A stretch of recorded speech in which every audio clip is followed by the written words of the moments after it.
Қайырлы күн, әсел әңгіменің тыңдармандары. Маған қолдау көрсетіп, әңгімені соңына дейін тыңдап, лайк басып, комментария қалдыра отырыңыздар. Тастанды әке. Құрманай мен Зияда әдеттегідей бір-бірін сағынған жеңге мен қайын сіңілі болып шәй ішіп отырды. Қостанайға өз біліммен оқуға түсіп, үй ішін қуанышқа бөлеген Зияда тек қана каникулда ғана туған қаласы Ақтауға келді.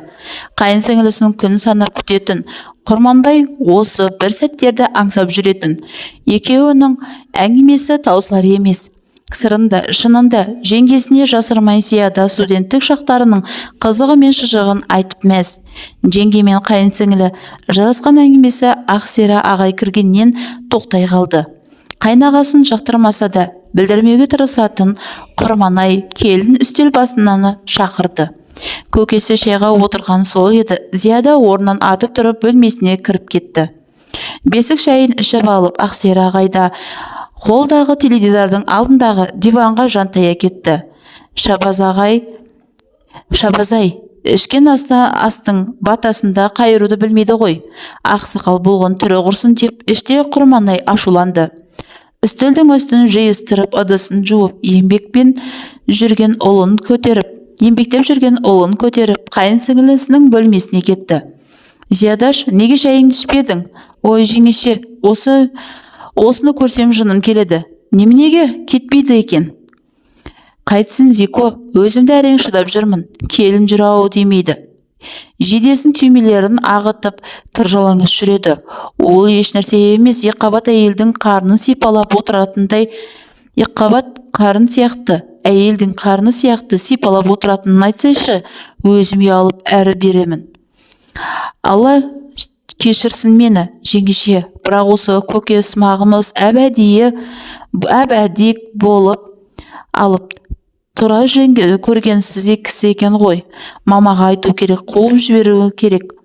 Мен айтпаймын, Зиядаш, мен келінмін, ұят болады. Ертеңгі күні бұл ағайға бір нәрсе болса, мен кінәлі боламын, деп Құрманай басын алып қашты.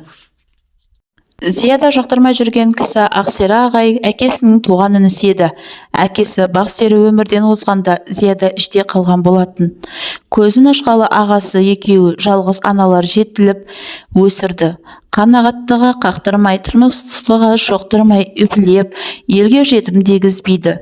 Сонау тоқыраған 90-шы жылдары Самал апа ұлы Жәнібек пен қызы Зияда үшін 2 ауысымда жұмыс жасады. Еліміз енді ғана тәуелсіздігін алған кез еді. Бұны қаптаған мойны бос бұрудың балапандай сәмсіреген еліміз біраз қиыншылықта бастан кешірген емес педі. Зауыттар мен фабрикалар жабылып, зейнетақы мен жалақы алу мұң болған уақыттар Самал апаның сағын сындырмады. Сауда да жасап, жұмысты да жасап, қаншама тар жол, тайғақ кешулерді бастан кешірді.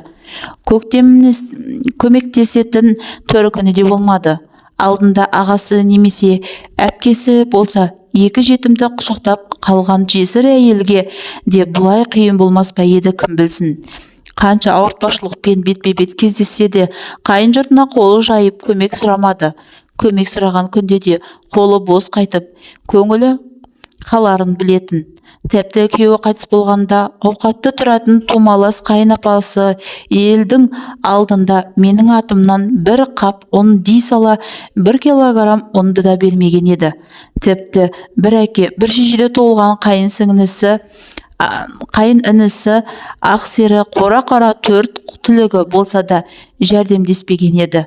Дегенмен 2 баласының тамағы тоқ, көйлегі көк болды. Біреудің нәрсесін дәметпейтін Самал барлығын өз күшімен жететініне сенген болатын. Сол сенімі алға жетелеп соңында алданбады. Қазіргі таңда қызын оқытып, жалғыз ұлын да маман иесі атандырды. Үйлендіріп, келін жұмсап, немере сүйіп отырған әже.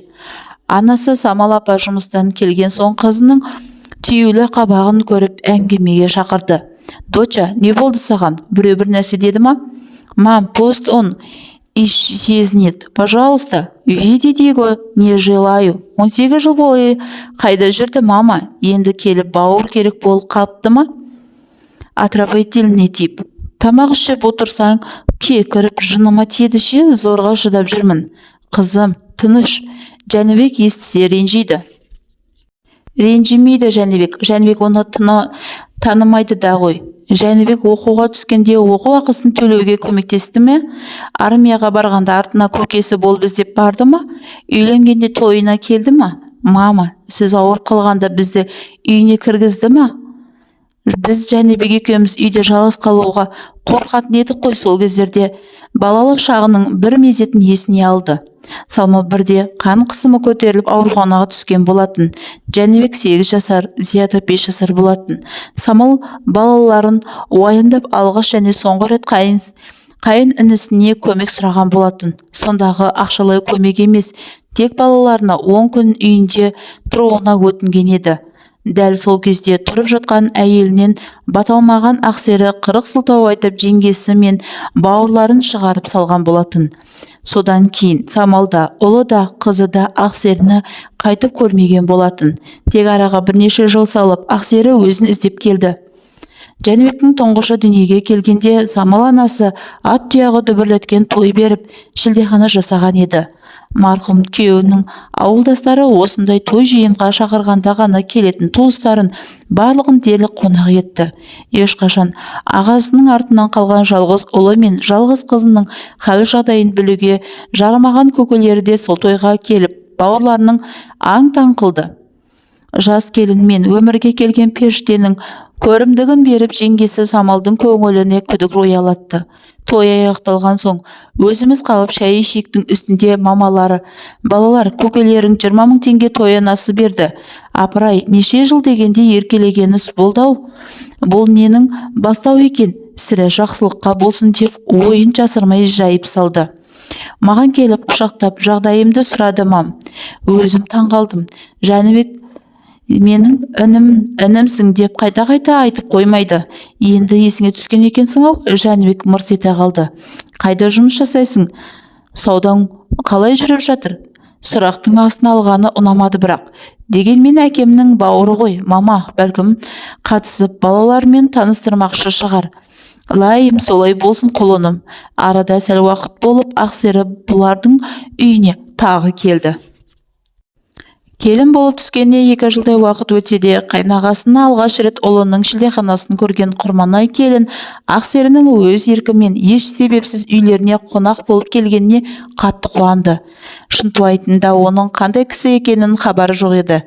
Бар тәттісін алдына тосып, қазанға ет салып маймен етті. Дереу күйеуіне хабарласып, көкелерін келген жайлы хабар берді.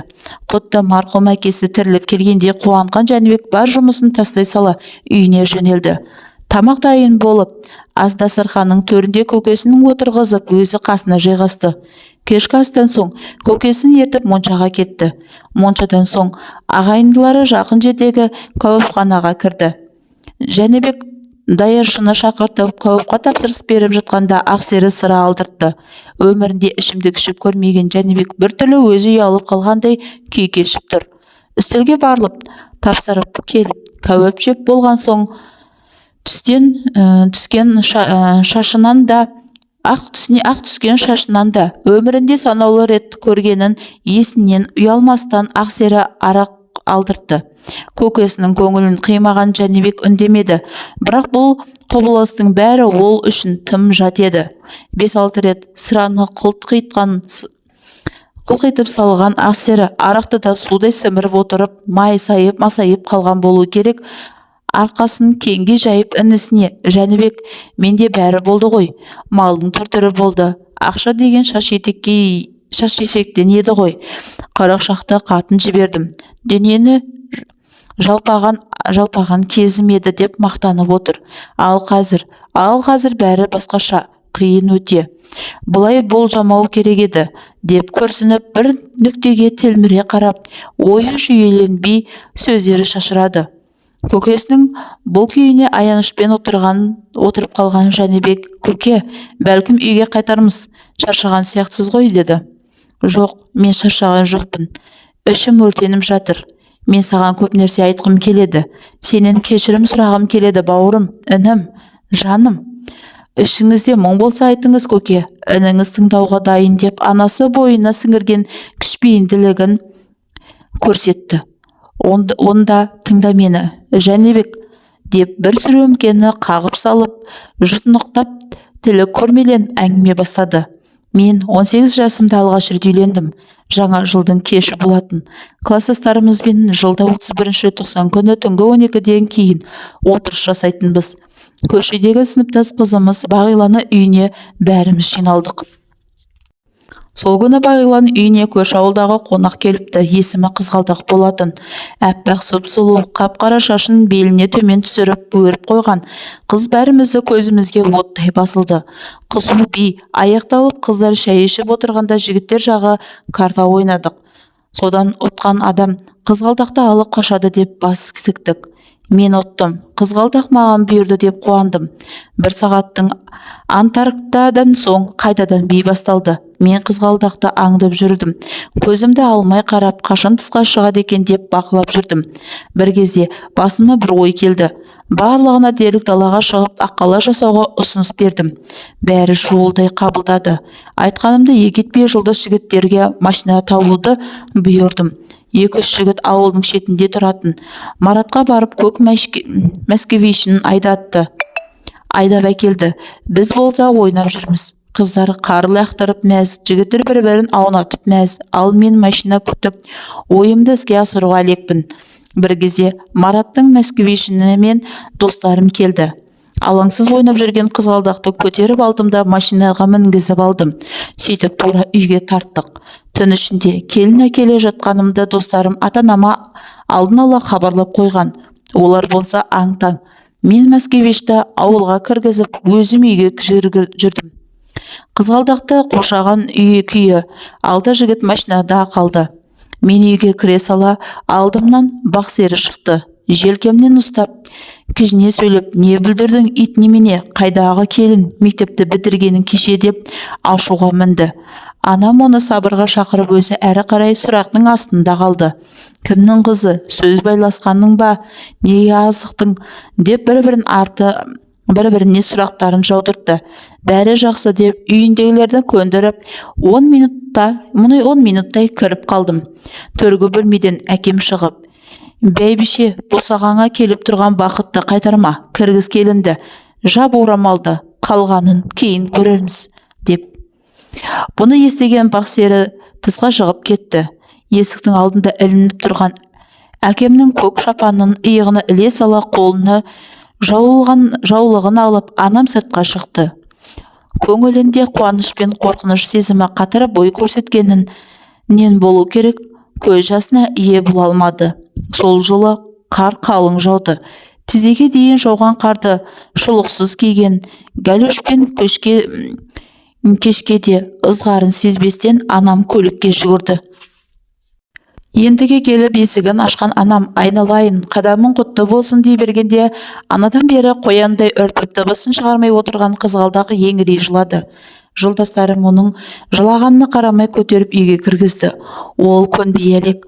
Анам болса қолынан ұстаған жаулығын таға алмай әлек. Қызғалдақ кетем деп кетемге салып, байбалам салып жатқанымызда Бағиланың анасы мен әкесі үйге кіріп келді. Аяқ киімдерін шешпестен тар бөлмеге кіріп, жіберіңдер иттің балдары. Күлейша, сенің есіңнен алжиын дедің бе? Біреудің өфелеп отырған қызында нең бар? Бұл менің әпкемнің қызы, Күлейша, деп Бағиланың анасы ләззат бар даусымен менің анама дүрсе қоя берді. Табиғатымнан жуас еді ғой анашым. Дауысы өзінің айналасынан шықпайтын. Ләззаттың қаһарынан шошып, еліктің лағындай дірілдеп кетті. Анамның бұл түрін көріп, қуғыншылардың назарын өзіме аудардым. Сүйіп қалдым, ұнатып қалдым. Қыздарыңызды бермесеңіздер, өлемге салдым. Әйтеуір не керек? Ләззаттың беті бері қарағандай Қызғалдақтың ауылына хабаршы жіберді. Тағы бір мәрте қуғыншылар келіп, жеңгелерім оларда көңілін тауып, тоқ етері Қызғалдақ менің жарым атанды. Арада 1 жылдан аса уақыт өтпестен тұңғышым ұлым еркін дүниеге келді. Қуанышымызда шек жоқ. Атанам нәрестеге шілдехана жасап, келіндерге қалжа жегізіп той берді. Сол уақытта саф бақытты лебімен тыныстаған кездерім екен. Жәнібек. Артынша мен колхозға қойшы болып жұмысқа тұрдым. Ақырында мал жинай бастадым. Сенің әкең Бақсері жігіт кезінен қалада болғанды ұнатушы еді. Қалада жұмыс жасайтын. Ол қалада ақша жібергенде мен совхоздың 4 түлікті орғашы мен еркегін қосып сатып алушы едім. Қорамыз қойға толып, жағдайымыз жақсара бастады. Бір күні ауылға Бақсері келіп, әскерге кетіп барамын деп қонып кетті. 2 қойды сойып, Құран оқытып, оны шығарып салдық. Артынша ата-анам бірінің арты бірі дүние салды. Сол жылы қыс қатты болды. Малға жем шөп тауып бермек түгілі өзіміз әрең күн көрдік.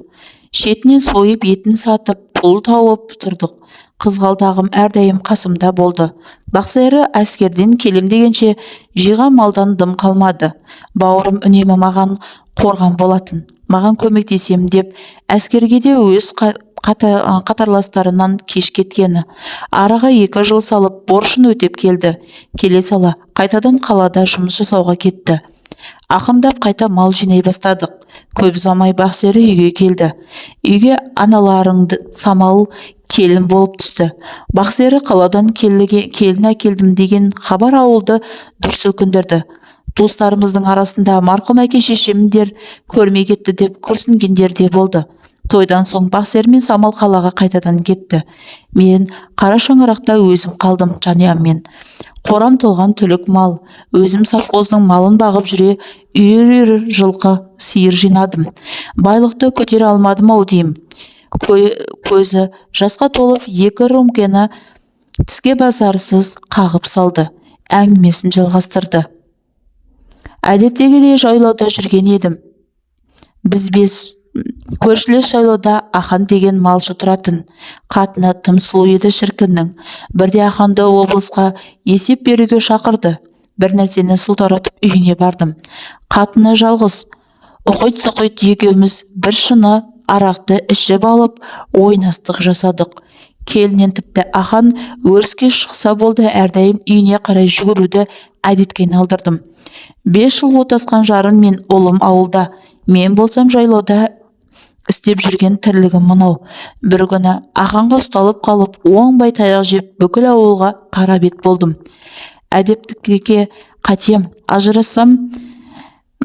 ажырассамға салған қызғалдақты Бақсері мен Самал көндірді. Содан жанұямды алып, малымды айдап басқа ауданға көштім. Қайтадан тіршілігімді жалғастырып, жаңа қонысқа үйрене бастадық. Шайтан көндіріп бұл жақта да 5-6 рет жүріс жасап, қызғалдағым ақыры кешіре алмай кетіп қалды. Артынан бірнеше рет Бақсері мен Самал барған еді. Ата-анасы қайтып бермеді. Бір өзім қалған соң ақырындап ішімдік іше бастадым. Салым суға кетіп, өлместің күйін кешіп жүргенде Әлияны жолықтырдым. Ол да мен сияқты бір некеде болған әйел екен. Ол да мен сияқты жолы болмаған бейбақ еді. Ортақ балалары болмай ажырасып кеткен. Әлиямен некелескен соң көп ұзамай тағы нәрестелі болдым. 2 рет әке атандым. Қуандым. Бақсері мен Самал келіп шілдехана жасадық. Әлия тым сұлу әрі ақ көңіл еді. Самал екеуі абысынды келін болып бірден тіл табысты. Тұрмысқа шыққалы бірнеше жыл өтсе де Самал аяқ ауырламаған еді. Әлия жаңа туған қызымызды Самалдың етегіне салып, жеңешем бүпелі болсын деп ырымдады. Барлығымыз мәз-мейрам болып, өткенімізді өшірген өкінішімізді енді болдырмауға тырыстым. Әлия барлық жағдайымды жасап, қызымызбен алдансамықта қызғалдақпен ұлым еркінімді бір сәт естен шығармадым. Осылайша өмір өте берді. Қызым 6 айлық болғанда жаңа көлік міндім. Ол уақытта Волганы тек байлар мен барлар мінетін. Ауылдағы жалғыз Волга менде болды. Сықиып мініп түсіп жүруші едім. Ауылдан Әлияға тағы тігінші қана ашып бердім. Ол баламен қолы тимей, 1-2 ауылдың келіншектерін қасына жұмысқа алды. Солардың арасындағы сәуле көзіме оттай басылды. 2 балалы келіншек болса да, тура телевизордағы қыздардай сұлу еді. Өз-өзімді тежеп, қайтадан шалыс баспауға тырысып жүрдім. Бір күні Әлия қызымызды алып, төркінге қыдырып кетті. Мен үйде жалғыз едім. Таңертеңгілік қой сиырымды падаға айдап келе жатқанда алдымнан сәуле шықпасы бар ма? жымиып қана сыңғыр үнімен ағай тігін қананың кілтін алайын деп едім деп қылымсынып келді қасыма. Кілтті беріп, тағы асымды ішейін деп жатқанымда шай қойып беруге келіншек ұсыныс жасады. Содан екеуміз шай ішіп отырып әңгімеміз жарасып, ол күйеуінен көп азар көріп жүргенін айтып жылады. Мен басу айтып, ақшалай қиналса көмек беретімді айтып, осы сөзді күтіп отырғандай балаларына күздік етікпен сыртқы киім алуға ақша керек екенін айтты. Ойымды түк жоқ, қолына біраз ақшаны ұстаттым. Рахметін жаудыртып, алғысын айтып жұмысына кетті. Тігін қана дәл үйіміздің қасында. Сол күні кешке келіп, кешке тамақ жасап берді. Қасымда қалып, кешкі ас ішіп, үйіне апарып салдым. Күйеуі екеуі Сәуленің шешесінің үйінде тұрады екен. Ерлі-зайыптылар ұрысып қалып, күйеуі өзінің үйіне кетіп қалғанын 1-2 күн болыпты. Жағдайын айтып, жылап қалған келіншекті аяп азық-түлік аларсың деп тағы шамалы ақша бердім. Ертесіне ерте келіп, алғысын білдіргендей болып, таңғы кешкі ас суымды дайындап кетті. 3 күннен кейін Әлия ертесіне келу керек еді. Іштей Әлия өз тапсырып кетті ме екен деп ойладым. Содан не керек, 2 күн қатарынан жағдайымды жасап жүрген Сәуле 2-ші күні түнде алба-жұлба болып үйге келіп тұр. Күйеуі келіп, мазасын алған соң, бұл тура біздікіне қашқан екен. Үйге кіргізіп, Әлияның қалатын беріп, ашуы басылса апарып салармын деген ойы келді. Сол түні Сәуле үйге қонды. Тағы да мен адастым. Сәуленің торына түсіп қалдым десем болады. 100 грамдатып отырып, мастықтың буымен, общым, Жәнібек, бұл ағаң тағы да оңбай қателесті. Таңертең ерте келген Әлия бәрінің куәсі болып қалды. Үйде кірместен қайтадан түргініне кетті. Соңынан ілесіп кешірім сұрасам да, бір бетке Әлия кешірмеді. Қызымды алып кетті. 2-ші перзентім нағашыларына аттанды. Бақсері мен Самалда бірнеше рет барған еді, көнбеді.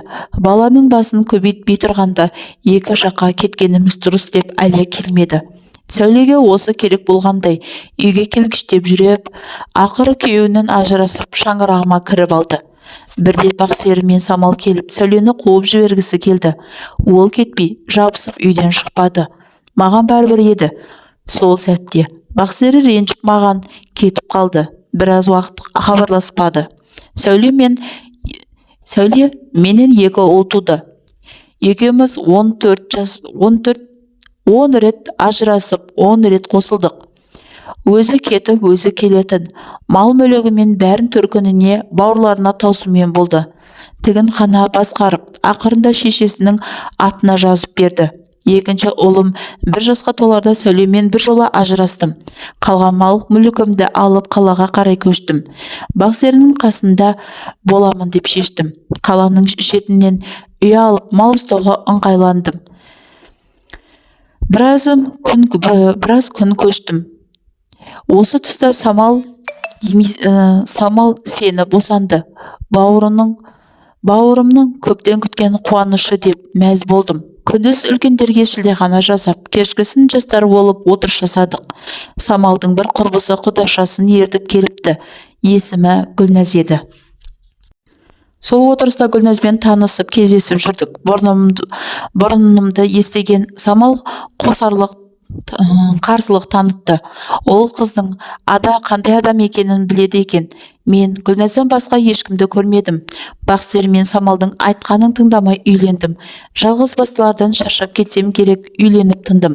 Бір күні келіншегім жұмыстан келсем жылап отыр. Мені көре сала жүгіріп келіп құшақтап алды. Мен жайды түсінбей тұрып қалдым абдырап. Ақырында ентігіп басып, Сәуле сөз бастады. Сен жоқта үйге ағаң мен жеңеше келді. Сен қатын кет бұл үйден. Алдыңғы Сәуле сияқты сен де тонауға келген шығарсың. Ақсерінің жиған тергенін көз салып келген шығарсың. Мен Ақсеріні осындай күйге көтерген. Менің арқамда мал-мүлкі жинаған. Шаршаттыңдар сен қатындар деп аға айғайлады. Мен естерімді білмей қалдым. деп жыламсырады. Мәшинама мініп алып, тура Бақсеріге тарттым. Кіре сала, бауырымның жағасына алғанымды әлі ұмыта алмаспын. Менің дүниеме көз салып жүр екенсіңдер, қатын екеуің, табалдырықта аттамаңдар. Көрмегенім сендер болсын. Бедеу қатының тумай жүр екен ғой, туа сала мінез көрсетіп жатыр. Сенің қатының бір ұл туса, менің 3 ұлым бар. Керек десең тағы ұл туғызамын. Бүкіл мал мүлігімді өлерде ұлдарыма бөліп беремін. Мен мені ажырастырып алып, үйлеріңе кіргізіп алып, бар жиған тергенімді иемдегілерің келіп жүр ма? Арам пиғылдар деп шығып кетті. Сол кеткенде мол кеттім. Ешқашан асылық сөйлеуге болмайды екен. Гүлназ тумады. Қанша тырысса да ем таппады. Араға бірнеше жыл салып, Ақсерінің кеселге шалдыққанын естідім. Бір-екі рет қана жағдайын сұрауға барған едім. Келіншегімнің көтере алмай жүргенін Бақсерімнің қарғысы кінәлі бол деп ойладым. Соңғы рет барғанымда, бәке, егер маған ренжілі болсаң кешір, бірақ қарғысыңды қайтып ал, отбасыма зияныңды тигізбеді деген едім. Самал енді үйден қуып шықты. Бір аптадан соң Бақсерінің намазына бардым. Самалдың аяғы ауыр екенін білген Гүлназ қызғаныштан өртене жаздады. Кейін Самал қызды болғанын естідім. Келіншегімнің көңіліне қарап, бұл үйге қайта ат тізгінін салмадым. Осылайша мен сендерден бейхабар болдым. Совет үкімі кезінде жинаған тергендерімнің бәрі Гүлназдың еміне кетті. Нәтиже болмады.